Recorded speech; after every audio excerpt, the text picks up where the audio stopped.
Timeline, 5000 ans d'histoire, Richard Fremder. Il faut terminer par là, parce que parmi tous les affrontements que j'ai évoqués depuis le début de l'émission, celui qui oppose De Gaulle à Adolf Hitler est quand même le plus étrange, entre guillemets, parce que les deux hommes ne se rencontreront jamais, ils ne se parleront jamais, ils ne négocieront jamais, ils ne partageront jamais la moindre table, bien sûr, et pourtant toute l'histoire de la France libre est construite contre le projet, bien sûr, d'Hitler. D'une certaine manière, toute la trajectoire politique de De Gaulle entre 40 et 44 consiste à démontrer que le Führer a commis une erreur fondamentale, une erreur qui va lui coûter la guerre. Parce que Hitler ne comprend pas la France. Et surtout, il ne comprend pas De Gaulle. Quand il écrase l'armée française au printemps 40, Hitler pense avoir réglé définitivement la question française. Depuis des siècles, il ne faut pas oublier, la France est le principal rival continental de l'Allemagne. Et la Prusse depuis Napoléon, et puis 70, et puis etc., et puis la Première Guerre mondiale, et puis même avant la Première Guerre mondiale, enfin bref, ça n'arrête pas. À plusieurs reprises, les deux pays se sont affrontés pour la domination de l'Europe. En juin 40, Hitler croit enfin avoir trouvé la solution. La France est vaincue, l'armée est détruite, le gouvernement demande l'armistice, le maréchal Pétain accepte la défaite, le problème est résolu. En tout cas, il paraît. Dans son esprit, la France cesse alors d'être un acteur historique.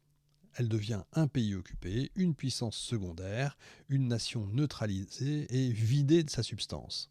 Et c'est précisément là que commence son erreur, parce qu'Hitler résonne comme un conquérant militaire, et De Gaulle résonne comme un homme d'histoire. J'appuie très souvent cette notion-là parce qu'elle est importante. Pour le dictateur allemand, une nation vaincue, c'est une nation qui est sortie du jeu. Pour De Gaulle, une nation ne disparaît que si elle accepte elle-même de disparaître. Et là, la différence pourrait être abstraite. En fait, elle est décisive. En juin 40, Hitler regarde les chiffres. Les divisions détruites, les territoires occupés, les gouvernements renversés. Or, De Gaulle, encore une fois, regarde autre chose. La volonté, la mémoire, l'identité nationale, autrement dit, les choses invisibles. Et précisément, ces choses invisibles, ce sont celles qui vont progressivement échapper au maître du Reich. Au départ, tout semble lui donner raison. La France libre n'existe évidemment pas. Quelques centaines d'hommes qui veulent résister, donc rien du tout. Quelques officiers, quelques colonies, par-ci par-là. Des colonies dont dans Mein Kampf, il a écrit que vraiment ça valait pas grand-chose et que c'était d'ailleurs c'était la raison de la décadence française. Une poignée de navires. Presque rien, même s'il avait peur de l'armée française, ça on le sait.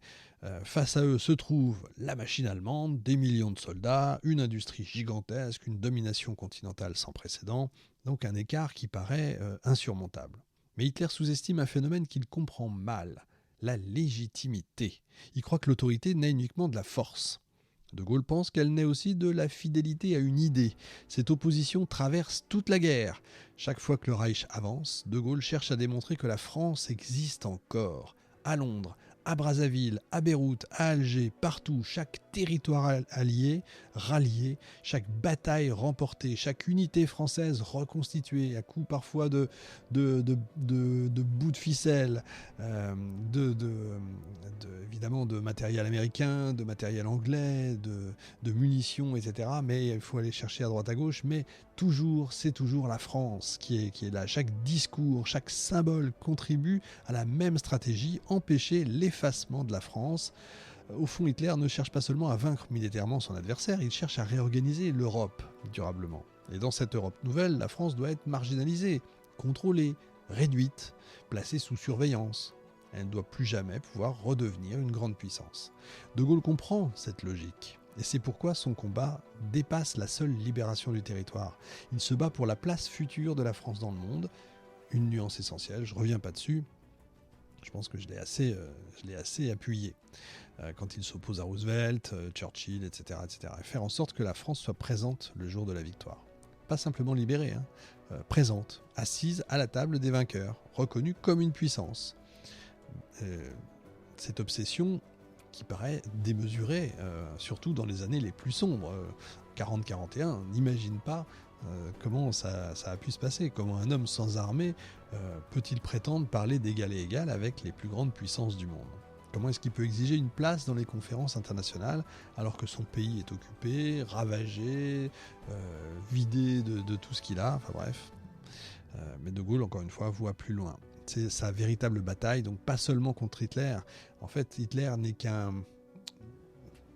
j'allais presque dire un détail. Vous voyez, c'est horrible ce que je suis en train de dire, mais c'est pas le but, c'est tout un ensemble. Je ne sais pas si je suis clair.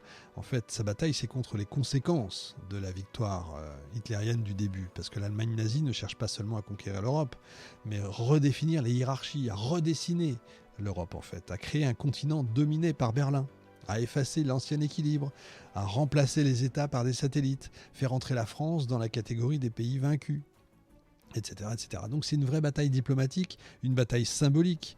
Et en ce sens, la libération de Paris représente beaucoup plus qu'une opération militaire. Voilà pourquoi l'importance de cet acte historique. Et De Gaulle le sait.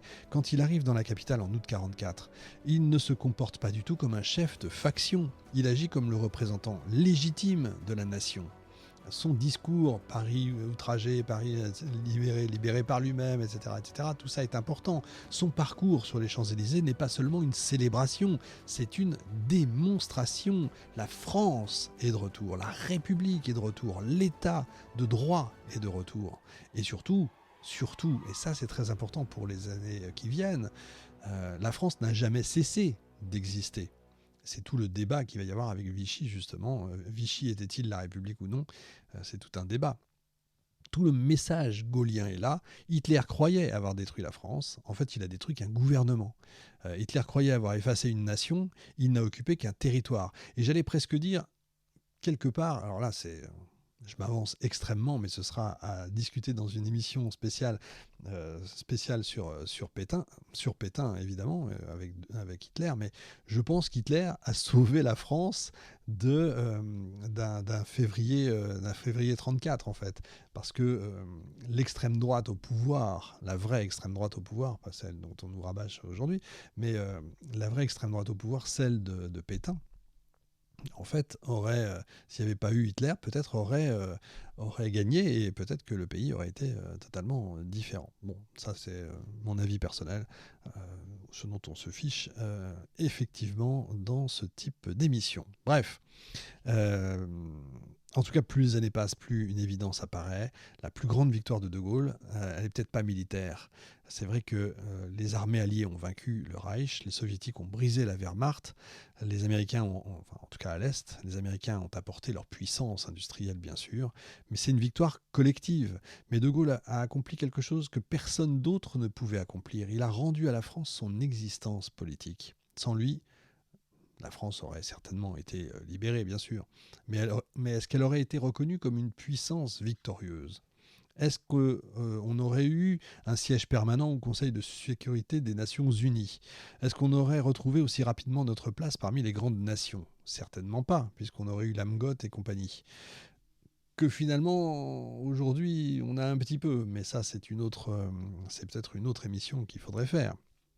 Et c'est là précisément, en tout cas, que réside sa victoire sur Hitler. Le Führer voulait une France sortie de l'histoire. De Gaulle lui rend une place au cœur de l'histoire. Et c'est finalement ce qui relie tous les affrontements de cette émission. Churchill voulait parfois utiliser la France. Roosevelt voulait l'administrer. Staline voulait l'équilibrer. Pétain voulait la protéger au prix de son déclassement.